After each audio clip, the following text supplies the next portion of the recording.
S'il vous plaît, abonnez-vous.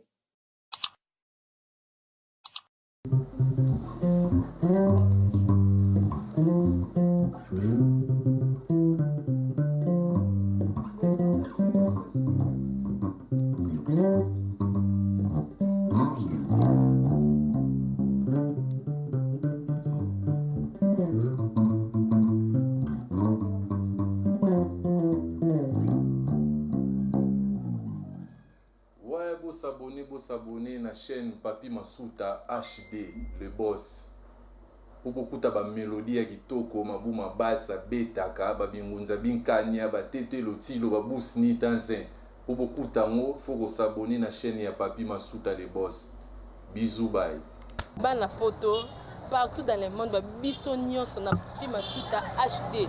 Babibo s'abonner massivement pour mon blog bien, émission qui tourne, babi émission ya réflexion pas un m'occupe dedans. Binonion c'est beau s'abonner massivement bengi bana poto ba fanyo sa la femme du patron Lofita Bijou dans ce bon mon blog qui toko na Papi Masuta HD dans bon mona ba théâtre bien, ba gaga qui toko, émission qui toko, ba artiste na ba acteur obolingaka, obo préféraka. Faut s'abonner massivement. Bye. Papi Masuta HD TV.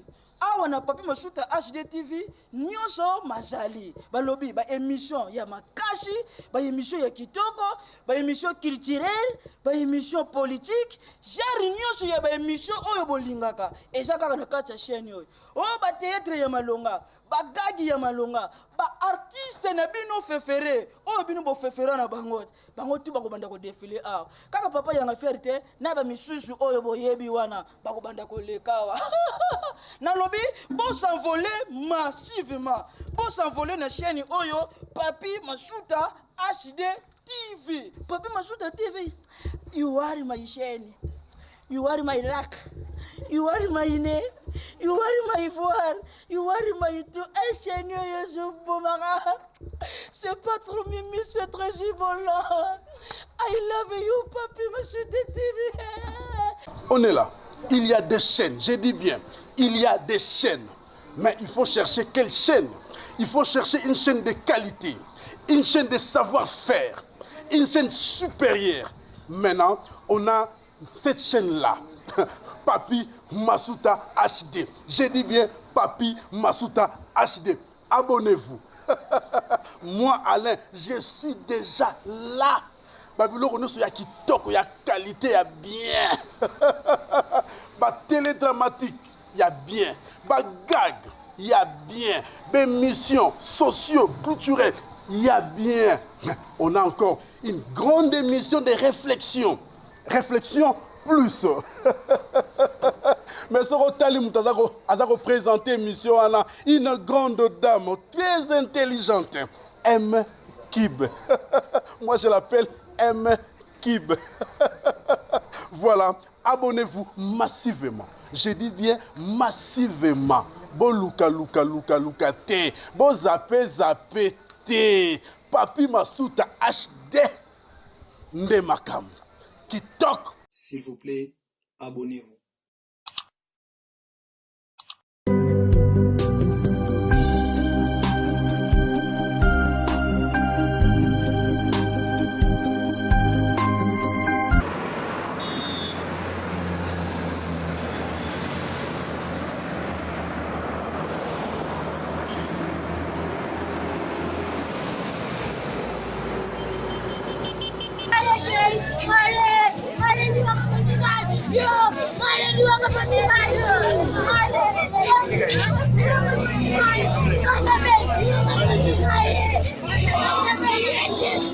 Vraiment Kinshasa a deuil, Congo Mobimba et puis Afrique Mobimba tu es que tous en deuil, tous en direct des cinquantenaires, hôpital du cinquantenaire pour pour rendre encore un dernier hommage na Mekama Malé, tous on a ébélé, en tout cas émotion c'est tellement trop, to bundi to meka un peu koloa parce que c'est un vieux moko biso ba misusu otoro benga ta papa to vanda kina épée to soit kitan yo pe bomba oyo yebi comme identité pas na mais au moins to sawana de so ba réaction ya ba tout bono mo boso mona comment est-ce que ma famille ezolela makambo ebele en tout cas tiki passe football congolais ezolela makasi so boso mona émotion ça makasi mes condoléances en tout cas na famille nyonso football mes condoléances na congolais nyonso mes condoléances na famille biologique pe ya mamale to landa to tala ba quoi comment to ko procéder na événement et puis tozongela bino après.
Le sentiment de tristesse et puis de joie parce que c'est le Seigneur qui donne et le Seigneur qui a repris.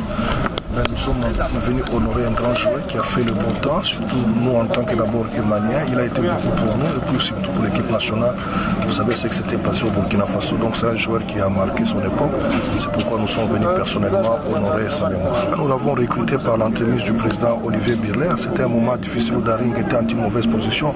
Avec son arrivée, il a relevé le niveau de Daring. Les supporters qui ne venaient plus au stade sont rentrés parce que Emeka faisait de merveilles. Donc nous avons gardé de très bons souvenirs d'Emeka parce qu'il avait relevé à une certaine époque notre club Daring. Ça nous donne une réflexion pour voir comment entretenir les joueurs qui ne sont plus en fonction. Je crois que nous allons y réfléchir avec la FECOFA pour penser à la pension des athlètes et pourquoi ne pas avoir un fonds pour soutenir les anciens athlètes. Chef, Mogonzi. On passe à l'image.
Ifi, mon ancien collègue, Amalé, il était un superstar parmi tant les meilleurs joueurs qu'on était à l'époque, fin 90, début 2000. Donc je ne pouvais pas manquer à cette occasion pour être là, pour lui rendre dernier hommage d'abord. C'est un ami proche, on était tout le temps presque ensemble. On est meurtri et on est terrassé par cette nouvelle parce que ça nous a sonné comme un coup de tonnerre. On ne savait même pas qu'il était malade parce qu'on était un mois avant qu'il décède.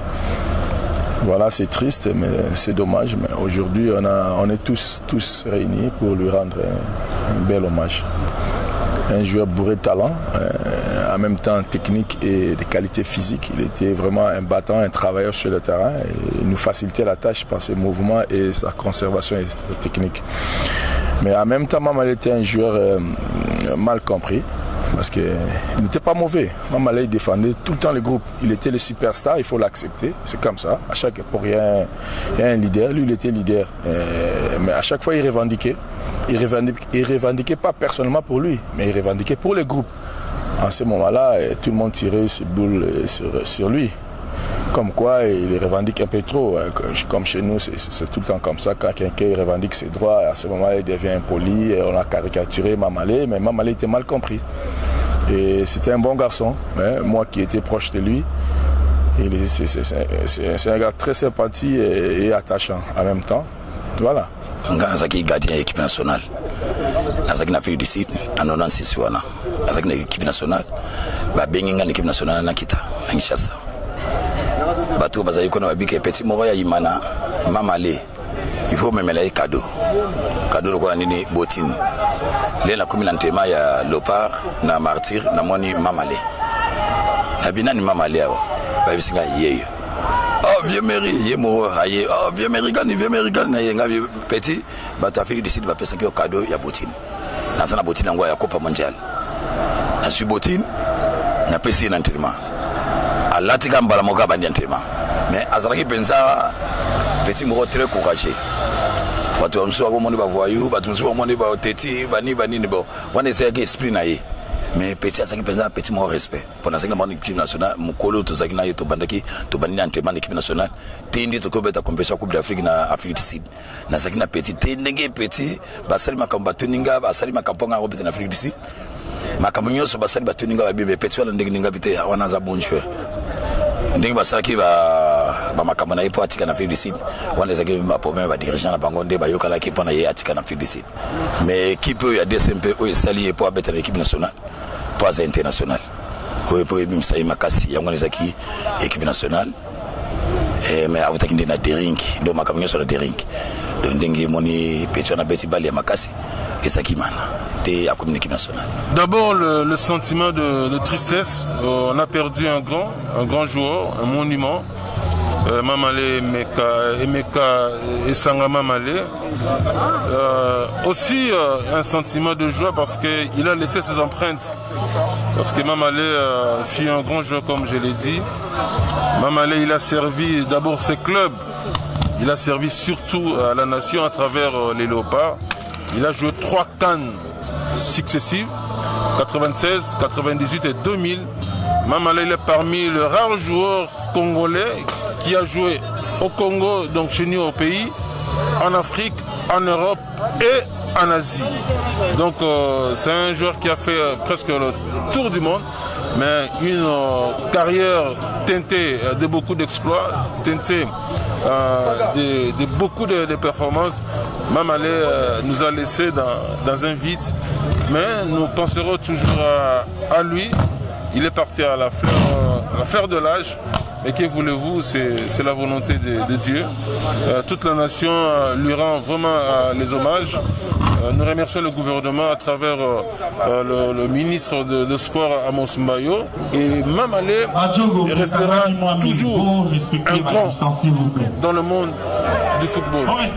Naza vraiment nesengote. Donc na nesengote so mon abimisi médaille oyo. Donc on a la médaille oyo. Donc kozwa médaille boye na mboka oyo eza facilité.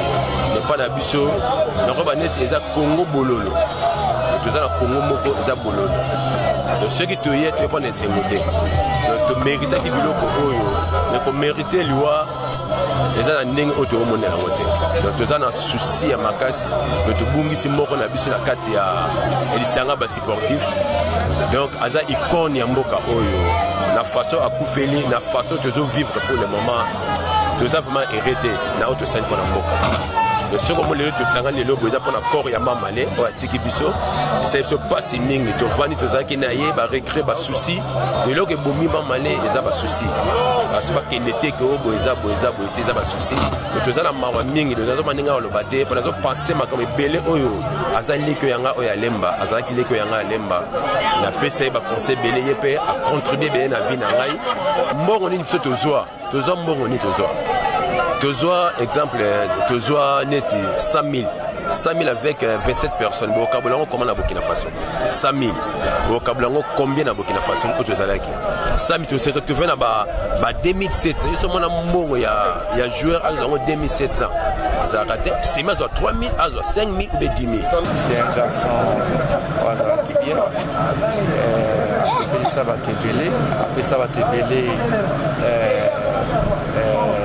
Isengo, ma famille belé zala ba stress, ba maladie, maintenant il y a Betty, ba stress et Sili, ba tonsus ba bika par rapport à ba performance il y a sala ou ida mboka na biso.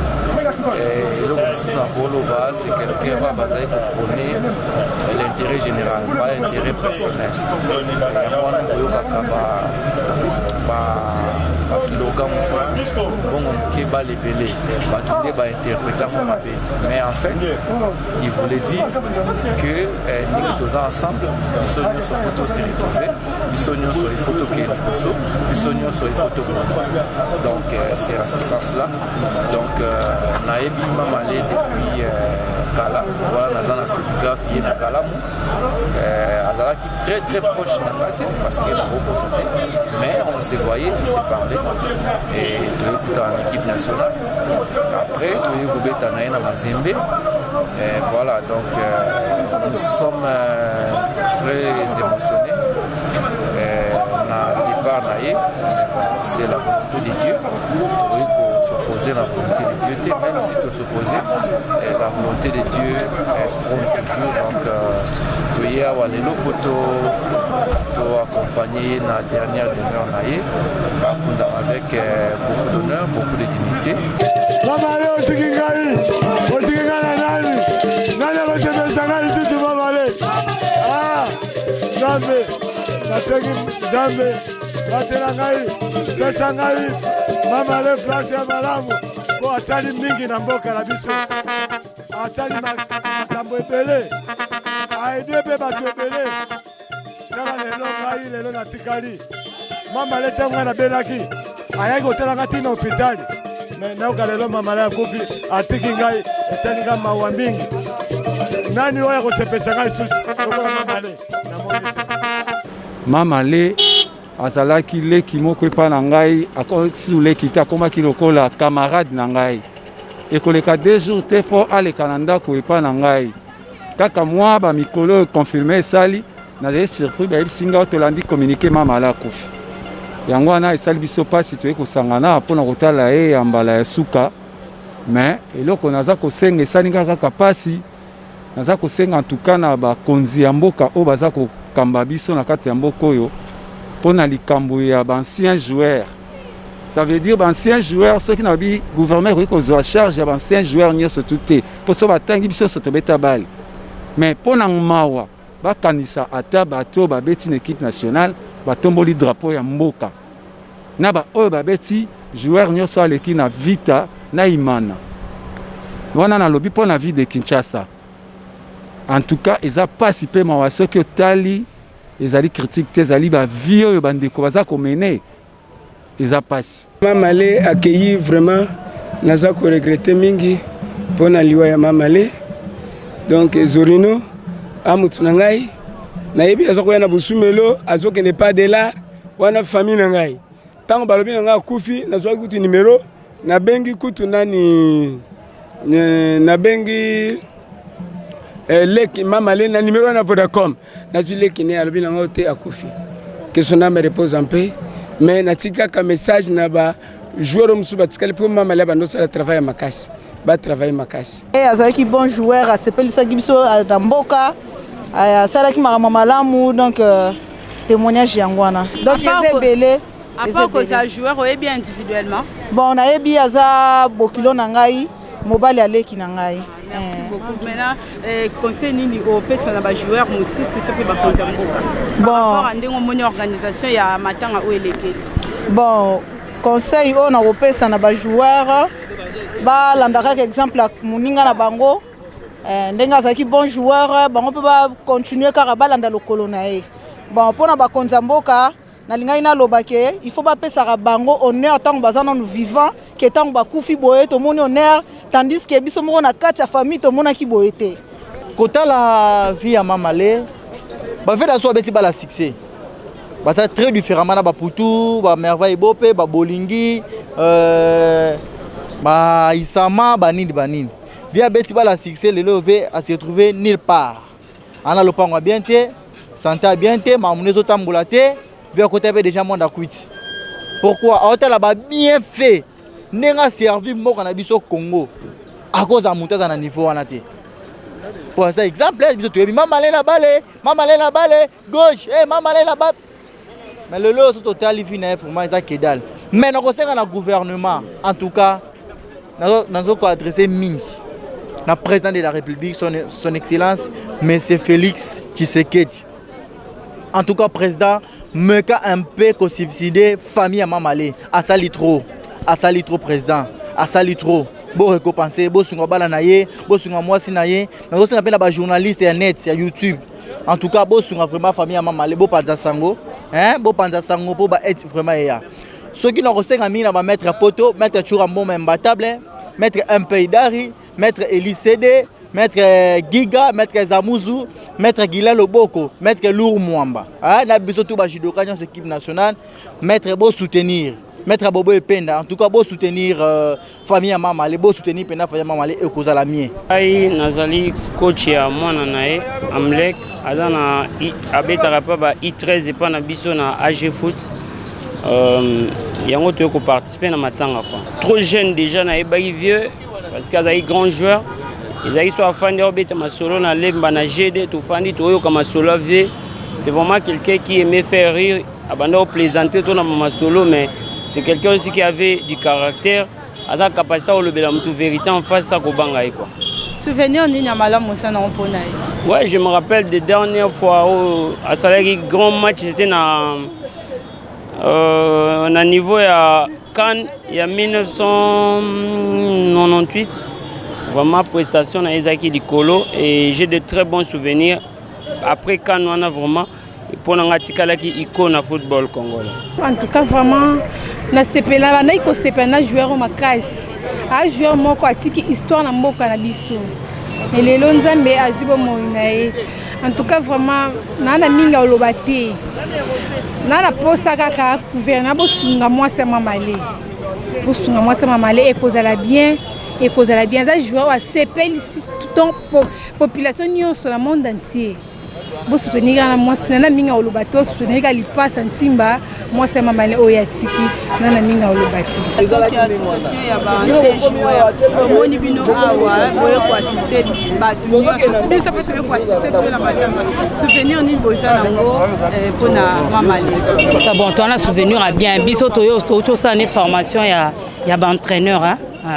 Souvenir tous ans on a bien là que vieux à quoi encourager sur ma casse alors malgré besoin on a âge à bête mais pour que la makamba coaching côté caté bon continuer donc tous ans souvenir bien tous les cas temps et belé bien là donc ça là peut coach oui tout ça une licence nani deux fédérales au Yasuka ya Congo tout ça na mars mais pendant que batunyo se ba ce témoignage ya bien pour na aimer ba ebisibiso qui a ça qui soutenir pendant que ça qui obéla bon to yeba ki honte comme biso association na biso total ba ancien nyonso ba bazo bela association na biso to eda bato tozana pona ba joueur nyonso pona Congo biso ba joueur tozana négliger ya mibali ko tozana négliger ba biso basi to ko lobela tozana négliger makasi biso to yeba ki honte to yoka ke akufi tu comprends de tu as une réunion avec l'association avec ceux qui a confiné ni tout chose à l'année sur lundi donc tu es qui vraiment malgré oser reconnaître que les joueurs vont négliger au côté na OPK maintenant apport ni yoko mais pour que à partir na changement quota apport na biso lokwa association na biso to beta ba porte surtout na bato fédération na biso ya sport na biso ba eda biso na gouvernement mobimba baeda biso bazela te kaka joueur moko abeli basunga biso donc ba joueur nyonso ya ba mama le biso to ko bien ba papa non ba papa biso to kuti ba on est na so balela kaka baza négliger ba soutenir biso bazela te kaka soki akufi ba ye ba kundie non non basunga ba ton bazo bela non.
Voilà, d'après l'observation dans la cabine qui est dans le sous et tout le monde comment est-ce que tu faire défiler micro et pas bâtonnier ce que tu dois accompagner corps tu comme juste na libanda wana corps ya wana bimie qui ça na bateau ba au cimetière et puis ba misusu ba suka kakawa et to sengi vraiment na gouvernement congolais a continuer ko ça la bateau bolamu et puis ko sunga par rapport ya ba proposition automoni bande qu'on a biso ba joueur ba sali rester branché connecté na chaîne Nabino Papi Masuta HD et que je salue déjà Papi Masuta HD les boss silencieux na ebi ke boza ebele Mimi Mazeba na Lille Rachel Moubana Boza Ebele DKB Kubutana, merci à Justin Dolomakamo, merci à Isaac Kinzusi, merci na ba abonné na bisonyo so monani mbala sima na ba édition mususu bye.